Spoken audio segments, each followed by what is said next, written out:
Hello everyone, my name is Yogesh and काफ़ी time बाद मैं आपके सामने एक वीडियो लेके आ रहा हूँ। काफ़ी इंपॉर्टेंट वीडियो है और आप स्क्रीन पे जो चीज़ देख रहे हैं आई थिंक आप से मतलब खुश तो नहीं होंगे क्योंकि मैं आपको डायरेक्टली एक एरर दिखा रहा हूँ।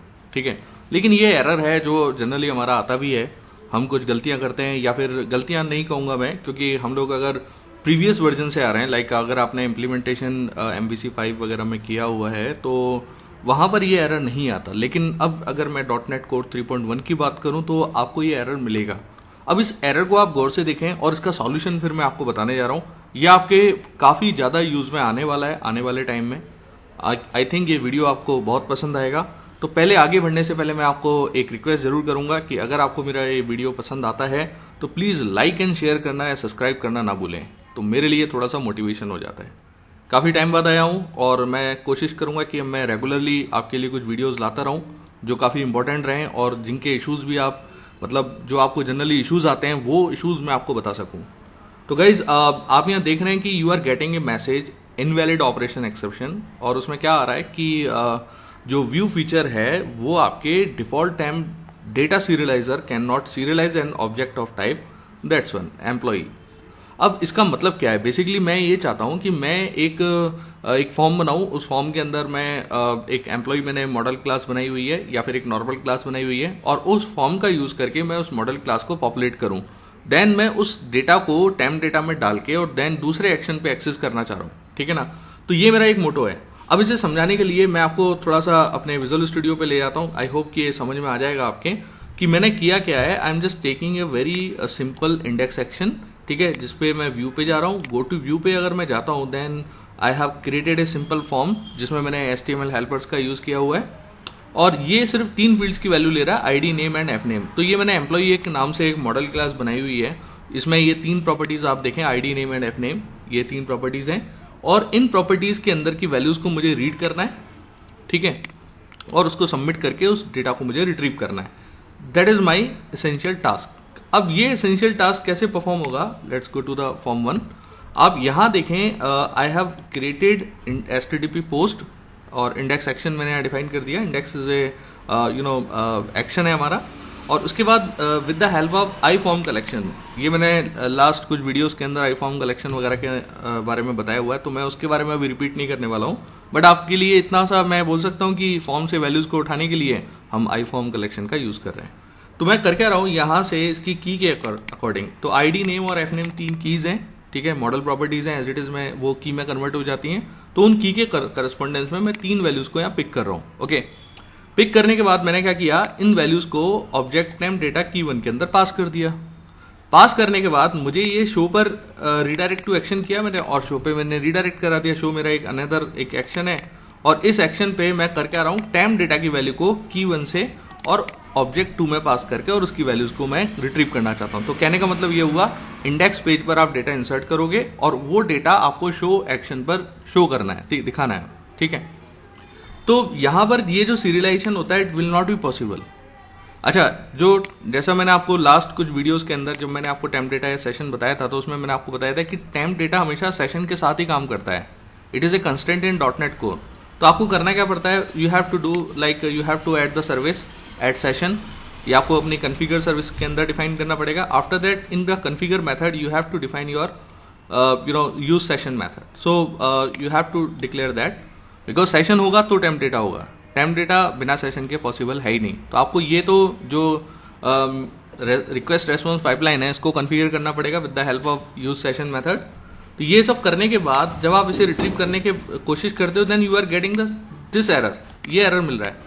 अब इसका एक प्रॉपर सॉल्यूशन क्या हो सकता है, तो वो मैं सॉल्यूशन आपको यहाँ बताने जा रहा हूँ। तो आपको करना क्या पड़ेगा कि आपको एक सीरियलाइजेशन परफॉर्म करना पड़ेगा। आप क्या करें, इस डेटा को जेसन में कन्वर्ट कर दें, और बेसिकली ये टेम्प डेटा के अंदर एक फीचर आपको ऐड करना है। तो इसका मतलब ये हुआ कि आपको एक एक्सटेंशन मेथड की जरूरत पड़ेगी। जैसे एक्सटेंशन मेथड का पर्पस क्या होता है कि जो ऐसी क्लासेस हैं जो सील्ड हैं, जो DLLs हैं, उनको आप और आगे उनको मतलब उनके अंदर फंक्शनलिटी को इंक्लूड करना चाहते हो। तो फंक्शनलिटी इंक्लूड करनी है तो करना क्या पड़ेगा, स्टैटिक क्लास बनाओ, स्टैटिक मेथड बनाओ, और स्टैटिक मेथड के अंदर फर्स्ट आर्ग्यूमेंट उस क्लास का होना चाहिए या उस क्लास का रेफरेंस होना चाहिए जिसको आप एक्सटेंड करना चाहते हो। तो यहां पर ये जो टेम्प डेटा है, ये हमारी एक प्रीडिफाइंड क्लास है जो ऑलरेडी बनी हुई है क्लास, ठीक है, इट्स अ डिक्शनरी ऑब्जेक्ट, और उस डिक्शनरी को मुझे एक्सटेंड करना है, तो what I will do, I will create a separate class for that. So this is my class, आप यहाँ देख रहे हैं. So I just created a temp data extension class, this is my class name. Static class का benefit क्या होता है कि एक तो आप इसका इंस्टेंस क्रिएट नहीं कर सकते, और बेसिकली ये स्टैटिक मेथड्स वगैरह को डिक्लेयर करने के लिए यूज में आता है. तो मैंने यहाँ जो मेथड लिए हुए हैं वो भी स्टैटिक लिए हुए हैं. ओके, इसके बाद में मैं क्या कर रहा हूँ, आई जस्ट टेकन 2 पैरामीटर्स, एक तो पुट लिया और एक गेट लिया. ये गेट और पुट वो नहीं है जो आप HTTP वर्ब्स के अंदर इंप्लीमेंट करते आए हो, ये जस्ट मेथड्स के नेम है जिससे हमारे समझ में आ जाए कि हम लोग कर क्या रहे हैं. तो पुट से हमें मालूम चल रहा है कि हम कुछ डेटा टेम्प डेटा के अंदर डाल रहे हैं, और गेट से क्या हो रहा है, हम उस डेटा को वहां से रिट्रीव कर रहे हैं. तो आप यहाँ देखें, हमने यहाँ जेनरिक्स का यूज किया हुआ है, लाइक टी मैंने यहाँ पास किया हुआ है, तो ये जेनरिक है. इसका मतलब है कि आप किसी भी टाइप की वैल्यू को आप यहाँ पास कर सकते हो. तो इस कोड को अगर हम गौर से देखें तो इसमें क्या क्या चीजें हैं, public static void put T. तो पुट टी का मतलब क्या हुआ, पुट और टी, ठीक है. इसका मतलब क्या हुआ कि आप यहाँ कोई भी डायनेमिक क्लास रेफरेंस यहाँ यूज में ले सकते हैं, और फर्स्ट जो आर्ग्यूमेंट है, जो एक्सटेंशन मेथड होता है उसके अंदर एक कॉन्सेप्ट होता है कि फर्स्ट आर्गुमेंट हमेशा दिस कीवर्ड से डिफाइन होता है. तो दिस कीवर्ड और I temp data dictionary object लिया आपने जिसे आप एक्सटेंड करना चाह रहे हो, and here you are taking 2 arguments, एक तो की लिया और एक वैल्यू लिया, ठीक है. तो जो वैल्यू होगी आपको उसे किस में डालना है, आपको टेम्प डेटा के अंदर डालना है, और एक की असाइन करके. तो वेयर टी इज क्लास, ये हमारा फॉर्मेट होता ही है जेनरिक के लिए. फिर टेम्प डेटा की ये आपने डिफाइन किया, टेम्प डेटा ये ऑब्जेक्ट है आई टेम्प डेटा डिक्शनरी का, और इसकी की के अंदर मैंने यहाँ क्या करा, Jason convert dot serialize object value. तो जो वैल्यू होगी जो आपने यहाँ पास की हुई है, जो क्लास का रेफरेंस है, basically T is a class reference, तो वो जो आपने रेफरेंस लिया है वो वैल्यू आपकी इस टेम्प डेटा की के अंदर चली जाएगी, और ये सीरियलाइज होके जाएगी.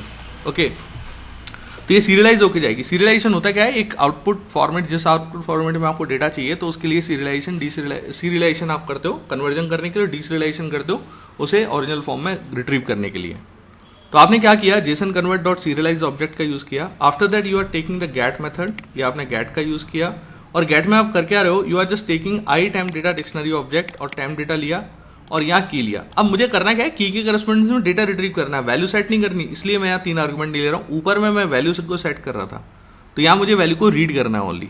तो की के करस्पॉन्डेंस में आप रीड करते हो, जैसे आपने आज तक सेशन वगैरह में देखा होगा, तो वहां हम की डिफाइन करते हैं और की के करस्पॉन्डेंस में डेटा को रिट्रीव करते हैं. सेम वे में मैं यहां पर भी यही चीज इंप्लीमेंट करने वाला हूं, और इसमें किया क्या मैंने, I am just taking the simple object और एक टेम्प डेटा यूज में लिया, ट्राई गेट वैल्यू की comma value 0 O out 0, not 0 it's O.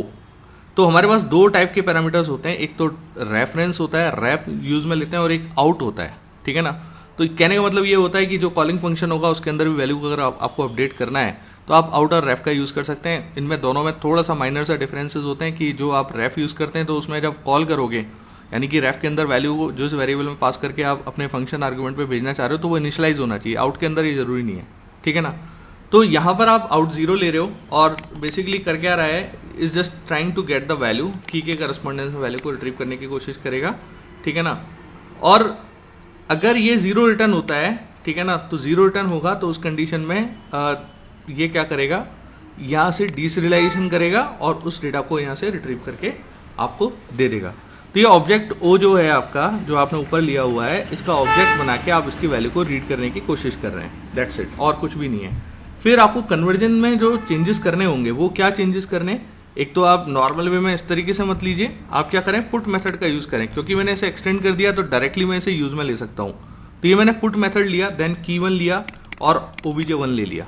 तो obj1 और की1 लेने के बाद देन आप उसके बाद इस वैल्यू को रीड करना चाहते हो तो बिल्कुल सिंपल तरीके से जैसे आप अब तक रीड करते हैं उसी तरीके से करेंगे, बस थोड़ा सा यहाँ चेंज करना आपको पड़ेगा. यानी कि मैं अब डेटा को यहाँ इस तरीके से गेट करूंगा, टेम्प डेटा डॉट गेट, ठीक है ना. गेट यूजर डिफाइंड है और एम्प्लॉय टाइप दिया और की1 दे दिया, तो ये की1 और इसके व्याप पर डेटा को रिट्रीव करके लाएगा, then you can get the output. So let me run this code again, then see कि हमें जो डिजायर्ड आउटपुट चाहिए वो हमें मिल पा रहा है या नहीं मिल पा रहा है. So what I will do, I just going to open my page, control Z, okay. So what I will do, I will write form1 then index. So it just opened your form. I'm just putting some value over there, like